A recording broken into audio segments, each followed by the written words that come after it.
అంటే క్లియర్‌గా ఏందంటే ఒకవైపేమో ప్రవీణ్‌ది హత్య, యాక్సిడెంట్ అనేది ఇంకా పోలీసులు రుజువు చేయదు. ఎప్పుడో 24 జరిగితే ఈరోజు 6.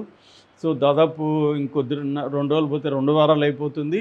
2 వారాలు అవుతున్నా కూడా వాళ్ళేమో ఒకసారి ప్రెస్ మీట్ పెట్టి అసంపూర్తిగా ప్రకటించారు తప్ప డీటెయిల్ లేదు. Maybe it takes time. కానీ ఇక్కడ ఏమవుతుందంటే గందరగోళాలు అయితే రోజు రోజు క్రియేట్ అవుతున్నాయి. ఇది హత్య అని చెప్పే వాళ్ళు సంఖ్య బాగా పెరుగుతుంది. దీని మీద అరెస్టులు చేయడం కంటే కూడా పోలీసులు క్లియర్ చేస్తే సరిపోతుంది. అది చేయకుండా ఒక పక్కేమో గవర్నమెంటే సీసీటీవీ ఫుటేజ్‌ని కొన్ని తెలుగుదేశాన్ని సపోర్ట్ చేసే ఛానల్‌కి ఇవ్వడం, గందరగోళం క్రియేట్ చేయడం ఒక పక్క జరుగుతుంది. రెండో పక్క పాస్టర్ల మీద లేకపోతే దీన్ని అనుమానించే వాళ్ళ మీద ఇది హత్యేమో అని అనుమానించే వాళ్ళ మీద కూడా కేసులు పెడుతున్నారు. యాక్చువల్‌గానే పోలీసులు నమోదు చేయడమే అనుమానాస్పద మృతి. అనుమానాస్పద మృతి అంటేనే అర్థం ఏంటి? హత్య అయ్యుండొచ్చు, యాక్సిడెంట్ అయ్యుండొచ్చు.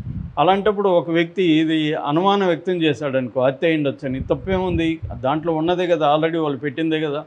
ఇది హత్య కాదు, క్లియర్‌గా యాక్సిడెంట్ చెప్పాలన్న బాధ్యత పోలీసులది కానీ ఛానల్స్‌ది కాదు. కొన్ని ఛానల్స్ ఏమో ఇది హత్య కాదు, యాక్సిడెంటు, దానికి కారణం ఏంటంటే తను తాగుతా పోయాడని ఎస్టాబ్లిష్ చేయడానికి కొంతమంది ట్రై చేస్తున్నారు. కొన్ని ఛానల్స్ ఏమో ఇది హత్య అని చెప్పే వాళ్ళతో ఎక్కువగా ఇంటర్వ్యూలు చేస్తున్నారు.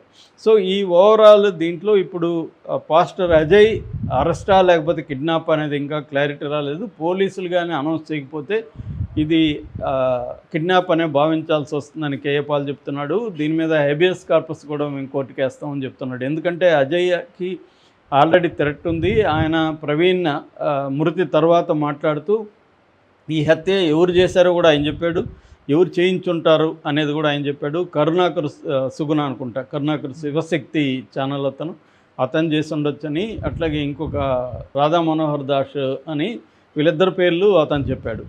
సో అలాగా నిజానికి అతను అలాగా చెప్పడం కరెక్ట్ కాదు. ఎందుకంటే ఇది హత్య యాక్సిడెంట్ తేలకముందే ఇది హత్య అని నిర్ధారించేసి ఎవరు చంపించుంటారో కూడా చెప్పడం కరెక్ట్ కాదు. రాధా మనోహర్ దాస్ కానీ లేకపోతే కరుణాకర్ సుగుణ కానీ వీళ్ళిద్దరూ హిందూ మతాన్ని సపోర్ట్ చేస్తూ క్రిస్టియన్స్ని పాస్టర్ని వ్యతిరేకిస్తూ మాట్లాడుతున్నారు. నిజానికి వాళ్ళిద్దరు కూడా ఈ సెక్షన్ల కింద కేసులు పెట్టడానికి అర్హులే. ఎందుకంటే ఇక్కడ రెండు వైపులా కూడా ఇతర మతాలని ఒక అవమానకరంగా మాట్లాడడం కావచ్చు, కించపరచడం కావచ్చు, తమ మతం గొప్పదని చెప్పే క్రమంలో ఇతర మతాలను అవమానించకూడదు. ఎవరి మతాన్ని గురించి వాళ్ళు ప్రచారం చేసుకోవచ్చు, మా మతం గొప్పదని చెప్పుకోవచ్చు, మా మతంలో చేరండి అని చెప్పుకోవచ్చు, ఇవన్నీ చెప్పుకోవచ్చు. కానీ ఇతర మతాలను కించపరచడం, ఆ మతం పనికిమాలదని చెప్పడం, ఆ దేవుళ్ళని గురించి నీచంగా మాట్లాడడం అయితే ఖచ్చితంగా చట్ట ప్రకారం నేరం అవుతుంది.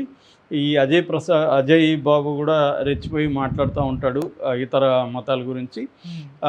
అది ఇప్పుడు క్రిస్టియానిటీలో ఒక వర్గం కూడా గట్టిగా వ్యతిరేకిస్తుంది. అందుకనే ఆరోగ్యస్వామి అని ఆయన కూడా కేసు పెట్టాడు. ఏదేమైనా ఒకవేళ అరెస్ట్ చేసి ఉంటే పోలీసులు చెప్పాల్సిన అవసరం ఉంటుంది, ఇతని మీద కేసు పెట్టుంటే. లేదంటే మాత్రం ఆందోళన వ్యక్తం చేస్తున్నారు. ఎందుకంటే ఇతని మీద నన్ను కూడా చంపేస్తామని నాకు బీజేపీ వాళ్ళు చాలామంది బెదిరిస్తున్నారని కూడా ఈయన ఇటీవలనే పోస్ట్ కూడా ఫేస్బుక్లో పెట్టాడు అజయ్. సో అందువల్ల దీన్ని తేల్చాల్సిన ఇమ్మీడియట్ బాధ్యత అయితే పోలీసుల మీద